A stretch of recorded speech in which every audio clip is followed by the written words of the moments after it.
Welcome back to VMware View Administration Training. In this section, we're going to talk about View components and licensing. In this video, we're going to learn about the different components that make up VMware View, including the management servers, which include 4 different roles, the View Composer, which gives us the linked clone functionality, the View Agent, the View Clients, some different pieces that make up the entire user experience, and ThinApp, which provides application virtualization. And then finally, we'll talk about the licensing for View. So here's kind of the iconic view of the View infrastructure, where you can see all the different components laid out in one screen. We're going to walk through each of these components individually, starting with the VMware View Manager. So View Manager actually is composed of 4 different roles: the connection server, the replica server, transfer server, and the security server, each of which we're going to dig in individually. So the View Connection Server is actually the first server that you'll install within your View infrastructure. It's all based on an LDAP database, where all of the data for the View infrastructure is going to be stored. It also provides the View Administrator, which is a web-based interface for administrators to use to manage the entire View infrastructure. There's also a web-based portal for the end users to use to access the View desktops. It also provides the broker functionality, which is really the brains of the entire View infrastructure. So when a user connects, it'll actually authenticate the user against Active Directory, which is a core prerequisite for a VMware View infrastructure. We'll also associate the end user to a virtual desktop. This can either be manually by you as an administrator, or automatically based on pools and the entitlements that user may have. It also manages the lifecycle of these highly dynamic virtual desktop pools: creation, deletion, and maintenance that needs to be done on these virtual desktops throughout their lifetime. Next, it's going to assign applications to desktops from the ThinApp repository. So part of your job as an administrator is to create a repository of these applications. Within View, you can assign these applications to specific desktops and/or pools. And finally, since it's actually authenticating the user against Active Directory, View Connection Server will become a core piece of the single sign-on functionality you get with VMware View. Next up is the View Replica Server, which is actually just additional instances of the View Manager. So as you go to scale out your View infrastructure for both redundancy and for load balancing, you'll first install the View Connection Server. Each additional View Manager server you install after that will be a replica server. All you need to do is identify one server in the group, and once the replica server is completely installed, it's going to automatically begin replicating the LDAP database from that server on to this one. After that, it will be entered into a multi-master configuration with all the other nodes that have already been installed. At this point, there's no difference between a replica server and your initial View Connection server. They're all the same, running the same code, and they have the same database that they're going to replicate with one another. The View Transfer Server is the main connection point for the local mode desktops that you can download off the vSphere infrastructure onto the local client machine and execute locally. We'll talk more about local mode and its advantages later in this video. Being the main connection point, it actually is where all the data is transferred through during the check-in and check-out processes of that desktop. And once the desktop is checked out, any changes that are made on the client machine will be synchronized through the transfer server as well, and integrated back into the virtual machine that still exists on the vSphere infrastructure. Any changes that are made within View Administrator will also be transferred through the transfer server to the local desktop. The final View Manager server role is the security server. This role provides SSL connection between a client on the public internet and an internal View Connection Server, providing a VPN-like functionality without the VPN, and using the same client that they would use when they are internal in your network. Since it must talk to internet-based clients, this component is usually installed in the DMZ. While best practice is to have multiple security servers in order to provide load balancing and failover capability, each security server is actually directly mapped to a specific View Connection Server on the inside. So all the load balancing is provided between the client and the View security servers, but not between the security servers and the connection servers. Once the user has been authenticated, assigned to a desktop, The connection between the client out on the internet and the user's desktop inside the firewall is tunneled through the security server. This provides the jumping point between the internet and your internal network. Next, let's move on and talk about View Composer. View Composer is a piece of the View infrastructure that is installed on the vCenter server. This is because many of the operations that View Composer does are tied directly to operations within vCenter. View Composer provides us the linked clone functionality. This functionality allows an individual virtual machine to link directly to a read-only parent virtual machine disk. All changes made to this virtual machine are then written to a delta disk. This delta disk is the magic that allows View Composer to do what it does. Each of the linked clone virtual machines is based on a specific VM snapshot on the parent VM. All the linked clones are pointed to a specific snapshot on the parent VM. This allows the parent VM to have multiple versions that pools can take advantage of without having to create multiple parent VMs. So why would you choose to use View Composer as part of your View infrastructure? The first and most obvious reason is to reduce the storage. Let's assume we had 100 desktops, and each one of those desktops was configured with a 10 gig virtual disk. We'd be using about 1 terabyte of space on our shared storage device. Take that same 100 desktops, deploy them with View Composer, and make the assumption that each virtual machine will only have about 2 gigs written to that delta disk each day. We're now looking at only 200 gig for the delta disks, plus 10 gigs for the parent VM itself, and we've reduced our storage needs by almost 80%. Obviously, this can have a huge impact on the sizing of this infrastructure. It also provides for quicker pool deployments, because now instead of having to create a whole 10 gig sized virtual machine every time we need to create a new virtual machine, we now merely create a new virtual machine with a brand new disk that is completely empty and link it back to a parent VM. This creation process is considerably faster. The ability to easily relink a virtual machine to a different snapshot on the parent VM can allow for much quicker updates and patch deployments. With this functionality, you no longer need to go to each desktop individually to update the latest set of Microsoft patches.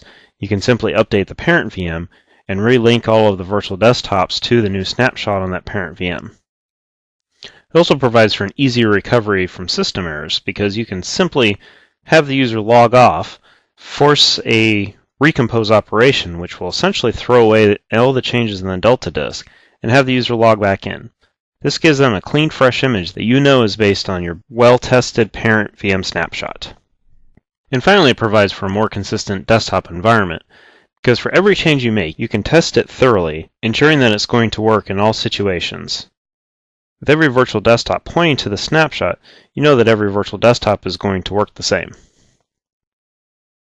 Okay, so let's talk about virtual machines that aren't necessarily Composer-based. The View agent is actually the piece of software that View uses to identify a potential desktop source. It can not only be installed on virtual desktops, but you can also use View to present physical desktops, Blade PCs in a Blade enclosure in the data center, or even terminal servers. For automated pools, like your View Composer pools, you actually install the agent inside the parent VM or the template used to deploy VMs within that pool, thereby making it available to every clone of that image. Once the View Manager deploys a new desktop, it will wait to talk to the agent inside that virtual machine. Once that agent comes up, it's able to identify the availability of that virtual machine and its current state. This is critical because it determines whether or not the View Management Server can allow a user to connect to a desktop or not. The View Agent is the other end of the single sign-on functionality you get with VMware View. Once the View Connection Server has authenticated the user to Active Directory, it can then pass that token on to the View Agent and automatically log the user into that desktop. Once a connection is established between the client and the virtual desktop itself, the View Agent will then talk directly to the View Client and enable functionality around printing and USB redirection. Now let's talk about the virtual infrastructure that View is built upon, which of course is VMware vSphere. Being built on VMware vSphere, you gain all the advantages you would for any other virtual machine within vSphere, including HA functionality for automated restart in the case of a host failure, DRS for load balancing, and vMotion for avoiding outages. One additional piece of functionality you gain specifically for the View suite is vShield Endpoint, which provides the ability to offload antivirus and anti-malware agents from the individual virtual machines.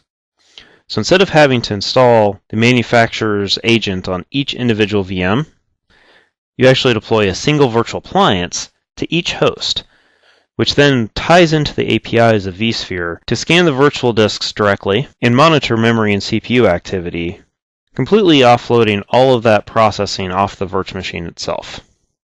So some of the advantages you gain with vShield Endpoint include improving the performance of the individual virtual machine. So that virtual machine no longer needs to spend those CPU and memory cycles and disk I/O trying to hunt for those viruses and clean them up. That load doesn't go away completely because now the hypervisor needs to perform that functionality. But this makes the individual virtual machine perform better and be a bit more agile within the infrastructure. It also prevents antivirus storms, which happens when scanning and signature updates occur on multiple virtual machines all at the same time. It also becomes more efficient for updates because the signatures and the antivirus software itself can be updated once per host rather than once per virtual machine, which can also provide quicker updates than you could get having to update multiple VMs. Next, we're going to talk about the other end of the connection on the client side. So the client is really nothing more than a piece of software that enables access to your View desktop. It also provides a GUI with which the end user can give their credentials, be presented with a list of desktops that they're entitled to, and select their specific desktop. The client comes in several different versions: the Windows, the Mac OS X, Linux Open Client, and the Thin Client. The Windows version is by far the most robust of all the clients. The Mac OS X version supports only the RDP protocol, which means no PC over IP support currently, the RSA Secure ID tokens, and single sign-on. Popular features like smart cards and USB redirect do not work with this client. The Linux Open Client also has some of these same limitations, but it is the only version available for end users to install on Linux. The Thin Client version is a special version provided only to thin client manufacturers. This client is used to directly integrate within the operating systems that run on these thin clients, and usually provide full feature functionality. One special version of the Windows client is the local mode version. This gives the end user the ability to download their virtual machine off the vSphere infrastructure and onto their local hard drive. The virtual machine is then executed off the resources on that local device. Anytime the View client with local mode is able to talk to the transfer server, any changes that user has made over time will be synchronized automatically back to the central View infrastructure. In our scenario, we have roaming buyers that go around the country looking for new furniture to sell at the store. The local mode client allows them to download their virtual machine onto their laptops so that they are always connected even when they don't have an internet connection.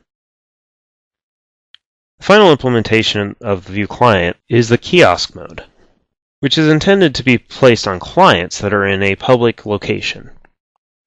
One example in our scenario is within the stores where customers are able to actually interact with the devices directly without having to use a sales associate. Within View Administrator, the desktops are actually entitled to the thin client device rather than a specific user. This is so that each user that wants to use the device doesn't have to have their own individual login. This mode is especially useful for when you want to have a common automatic logon without having to provide each end user their own login credentials. To maintain proper security with Kiosk Mode Client, your applications have to have their own level of authentication. Next, let's talk about the end user experience and some of the features that View offers to help improve it. Now, these features are very important because the end user experience is really what View is all about. Any VDI implementation needs to provide the user their desktop and interface with that desktop as if it were locally installed on that particular device. In order to help maintain user state from session to session, View provides the ability to use persistent disks. View will redirect all of the end user's data and settings to these persistent disks, which lets you as an administrator to use Composer functions to quickly be able to update that virtual machine image without affecting the user's data. Non-persistent disks, on the other hand, help speed up this process by placing all volatile data onto a non-persistent disk that can be easily and quickly thrown away in order to help clean out that virtual machine. One of the most important decisions that can be made to help improve the end-user experience is determining which protocol the client should use to connect to the desktop. To help improve this connection, VMware has partnered up with a company called Teradici, which provides the PC over IP protocol. You also have the option of using Microsoft's RDP protocol. Your final choice is to use HP's RGS protocol. Now, this protocol actually has to be licensed from HP and is only available for use on HP Blade PCs and physical desktops. When you create the pool, you can actually identify what the default protocol will be. The end user does have the capability to override your default, but you do, as an administrator, have the ability to override this capability as well. View does support multi-monitors, particularly with the PC over IP protocol, where you can have up to 4 different displays in any configuration that you choose. To help improve printing, View will actually compress the print jobs to help improve the data transfer of the print job. When experiencing multimedia within the virtual desktop, View will actually redirect the multimedia stream down different channels, which can be prioritized differently on the network. PC over IP is the best choice when wanting to support multimedia, because it was built specifically for this type of functionality.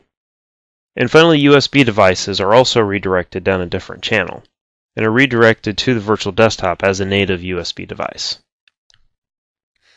Now, the final piece of our architecture that we'll discuss is VMware ThinApp. ThinApp is VMware's application virtualization technology, which is an important piece of the virtual desktop infrastructure puzzle because it allows us to decouple the application from the operating system, just as we decouple the operating system from the hardware using VMware vSphere. We can now take the applications away from the operating system itself, providing a more agile and dynamic environment. ThinApp actually works by placing all of the registry and files that the application needs into a virtual bubble. This bubble provides protection from other applications both in the operating system and in other ThinApp bubbles. When executed, the ThinApp application actually uses local resources inside the virtual desktop, but at the same time is isolated from the local registry and file systems and other ThinApp applications running in that virtual desktop. Any changes made while executing the application are redirected to a sandbox, which is specific to each end user and is usually stored outside the virtual desktop so that it can be persistent across different virtual machines, particularly when you're in a fully automated pool where the desktop is deleted after first use. When an application is packaged using ThinApp, that package becomes a self-contained executable. All the files and registry settings needed are contained within that package and can actually be double-clicked and executed immediately on any Windows machine. This gives ThinApp the advantage of being a highly portable application virtualization platform, which is further enhanced by the fact that it is completely agentless. So now let's talk about how all these features are licensed. Due to the fact that pricing can change dramatically from release to release and even from partner to partner, I'm not going to give you specific costs. What we will talk about are the tiers and packaging available for VMware View. The first type of license that you can purchase for View is called the View Add-on. What the View Add-on assumes is that you already have a vSphere infrastructure and vCenter already in place. As you can see from this chart, there's actually 2 different tiers of View that you can purchase, Enterprise and Premier. Enterprise gives you just the core broker functionality. Premier, on the other hand, provides you all the features of the View suite, including Composer, the local mode client, vShield endpoint integration, and ThinApp licenses. View add-on licenses are concurrent-based licensing, which can be purchased in 10 or 100 packs. The second type of license that you can purchase is called the View Bundle. What differentiates the View Bundle from the View add-on is that the View Bundle actually includes licenses for vSphere for desktop and vCenter. vSphere for Desktop is a special license version of vSphere specifically designed for VDI deployments, and is end-user license agreement limited to only running virtual desktops. The advantage of this version of vSphere is that it is much cheaper than buying the full version of vSphere. So when planning a cluster dedicated to VMware View, this is definitely the right direction to go. ThinApp can actually be licensed as its own separate product. Within the View Premier bundles, you're provided one virtualization packager license key in everything except for the 10 packs. This is the license key you need to actually create the ThinApp packages. You're also provided with one VMware Workstation license key, again, not in the 10 pack. This is provided because best practices dictate that ThinApp packages be created in a virtual machine using snapshot technology. And you also get ThinApp client licenses equal to the number of concurrent View licenses that you're getting. Now, to purchase ThinApp separately, you can use the ThinApp Suite, which includes one virtualization packager license, one VMware Workstation license, and 50 client licenses. After that, you can purchase individual ThinApp client licenses. For more information on the View architecture and licensing, please go out and review the VMware View Architecture Planning document and the VMware View Pricing and Licensing Support FAQ. So now we've covered the different components that make up VMware View, which include the management servers that provide the connection server functionality, the security server functionality, and the transfer server functionality. View Composer, which provides this linked clone functionality, View Agent, which provides the functionality on the desktop source itself, the different View client options, which provide end-user connectivity, some of the features that enhance the end-user experience within VMware View, and VMware's application virtualization technology, ThinApp. We also talked through the licensing of VMware View and ThinApp as well. And that'll wrap up this lesson within the VMware View Administration training. Thanks for watching.